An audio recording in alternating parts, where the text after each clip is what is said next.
Cocoa F ಎಮ್ಗೆ automatic amount cut ಆಗಿದೆ ಫೋನ್ಪೇಯಲ್ಲಿ. ಅದನ್ನು ಹೇಗೆ ರೀಫಂಡ್ ಮಾಡ್ಕೋದಂತ ನಾನು ಈ ವಿಡಿಯೋದಲ್ಲಿ ಹೇಳ್ಕೊಡ್ತೀನಿ ಬನ್ನಿ.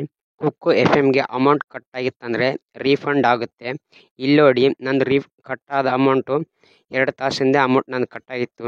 ನಾನು ರಿಕ್ವೆಸ್ಟ್ ಹಾಕಿದ ನಂತರ 2 ನಿಮಿಷದಲ್ಲಿ ರೀಫಂಡ್ ಮಾಡಿದ್ದಾರೆ ಕೊಕೊ ಎಫ್ ಎಮ್ ಕಡೆಯಿಂದ. ಇದೇ ಥರ ನಿಮ್ದು ಕಟ್ ಆಗಿತ್ತಂದರೆ ಅದನ್ನು ಹೇಗೆ ರೀಫಂಡ್ ಮಾಡ್ಕೋದಂತ ನಾನು ಇವಾಗ ಹೇಳ್ಕೊಡ್ತೀನಿ ಬನ್ನಿ. ನಾನು ಹೇಳೋ ಸೆಟ್ಟಿಂಗ್ ಫಾಲೋ ಮಾಡಿ 100% ನಿಮ್ಮ ಅಮೌಂಟ್ ರೀಫಂಡ್ ಆಗುತ್ತೆ. 100% ನಿಮ್ಮ ಅಮೌಂಟ್ ನಿಮ್ಮ ಫೋನ್ಪೇಗೆ ಕ್ರೆಡಿಟ್ ಆಗುತ್ತೆ.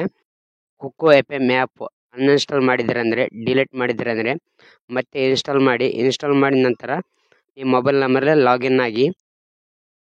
ಇವಾಗ cocoa F M app open ಮಾಡಿ.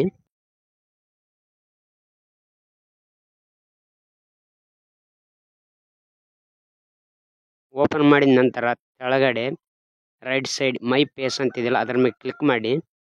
ಇವಾಗ ಮೇಲ್ಗಡೆ ರೈಟ್ ಸೈಡ್ ಸೆಟ್ಟಿಂಗ್ ಐಕಾನ್ ಕಾಣ್ತಿದೆ ಅದರ ಮೇಲೆ ಕ್ಲಿಕ್ ಮಾಡಿ.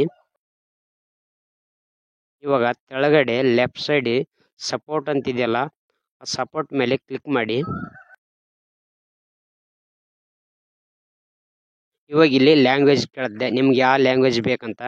ಇಂಗ್ಲೀಷ್ ಬೇಕಾ, ಹಿಂದಿ ಬೇಕಂತ. ನಿಮ್ಗೆ ಯಾವ ಲ್ಯಾಂಗ್ವೇಜ್ ಬೇಕಾಗಿರುತ್ತೆ ಅದ್ರ ಮೇಲೆ ಕ್ಲಿಕ್ ಮಾಡಿ. ನಾ ಇಂಗ್ಲೀಷ್ ಮೇಲೆ ಕ್ಲಿಕ್ ಮಾಡ್ತೀನಿ. ನಿಮ್ಗೆ ಯಾವ ಲ್ಯಾಂಗ್ವೇಜ್ ಬೇಕಾಗಿರುತ್ತೋ ಅದ್ರ ಮೇಲೆ ನೀವು ಕ್ಲಿಕ್ ಮಾಡ್ಕೊಳ್ಳಿ. ಲ್ಯಾಂಗ್ವೇಜ್ ಮೇಲೆ ಕ್ಲಿಕ್ ಮಾಡಿದ ನಂತರ ಈ ಥರ ಆಪ್ಷನ್ ಬರುತ್ತೆ. ಇದರಲ್ಲಿ ಕೆಳಗಡೆ 2ನೇ ಆಪ್ಷನ್ಸ್ ಇದೆಯಲ್ಲ, ರೀಫಂಡ್ ಆ್ಯಂಡ್ ಬಿಲ್ಲಿಂಗ್ ಇಶ್ಯೂ ಅಂತಿದೆಯಲ್ಲ ಅದರ ಮೇಲೆ ಕ್ಲಿಕ್ ಮಾಡಿ. ಕ್ಲಿಕ್ ಮಾಡಿದ ನಂತರ ಈ ಥರ ಬರುತ್ತೆ. ಇಲ್ಲಿ ಕೆಳಗಡೆ ರಿಕ್ವೆಸ್ಟ್ ಎ ರೀಫಂಡ್ ಅಂತಿದೆಯಲ್ಲ ಅದರ ಮೇಲೆ ಕ್ಲಿಕ್ ಮಾಡಿ. ಇವಾಗ ಇಲ್ಲಿ ಕೆಳಗಡೆ ಎಸ್ ಆರ್ ನೋ ಅಂತ ಕೇಳ್ತಾನೆ. ಇವಾಗ ಎಸ್ ಅಂತ ಕ್ಲಿಕ್ ಮಾಡಿ. ಎಸ್ ಅಂತ ಕ್ಲಿಕ್ ಮಾಡಿದ ನಂತರ 5-10 ನಿಮಿಷದಲ್ಲಿ ನಿಮ್ಮ ಅಮೌಂಟ್ ರೀಫಂಡ್ ಆಗುತ್ತೆ.